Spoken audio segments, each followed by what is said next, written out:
Just a quick disclaimer, I get quite emotional in this video and it becomes sort of free flow and I don't read the script, I just sort of say what I want, so please be warned with that.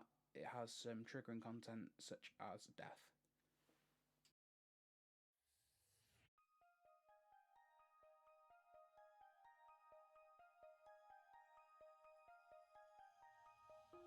Sophie was one of my favourite musicians and was making waves not only as a female musician but as a transgender woman. Her debut album was nominated for a Grammy and was heralded as one of the most creative albums of the 2010s. I'm Immi from the Women's Workshop and this is looking back at the career of Sophie.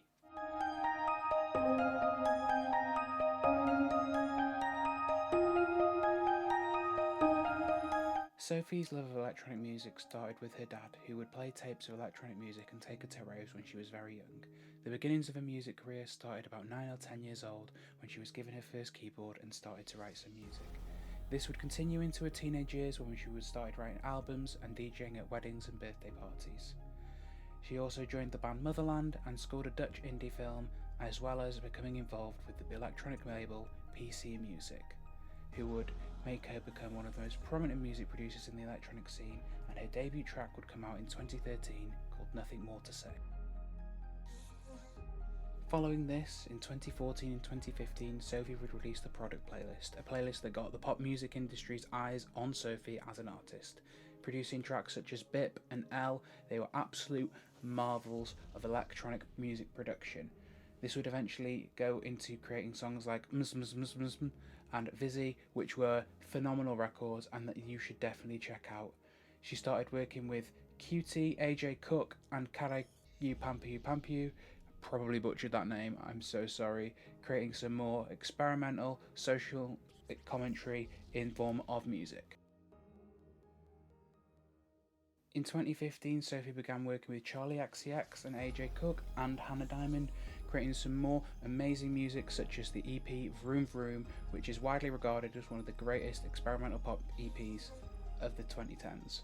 In 2017, Sophie collaborated with many more artists such as Kim Petras, Lady Gaga and BB Borelli, and would also begin releasing the singles from her upcoming album Oil of Every Pearl's Inside, including It's Okay to Cry, Pony Boy and Face Shopping.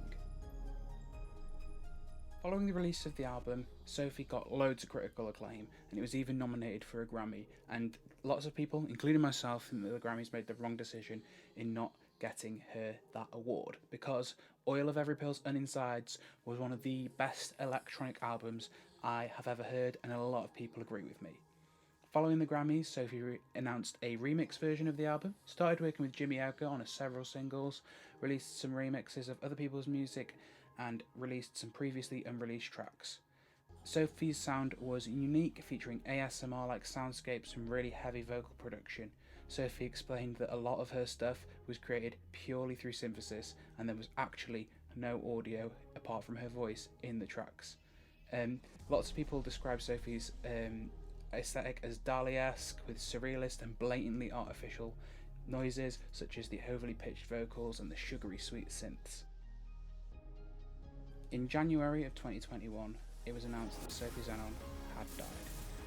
She died in Greece, in Athens. Her death was a result of accidentally falling from a balcony whilst trying to take a picture of the moon. Lots of people now consider that Sophie owns the moon and she will forever be living up there, and I hope that she is happy where she is.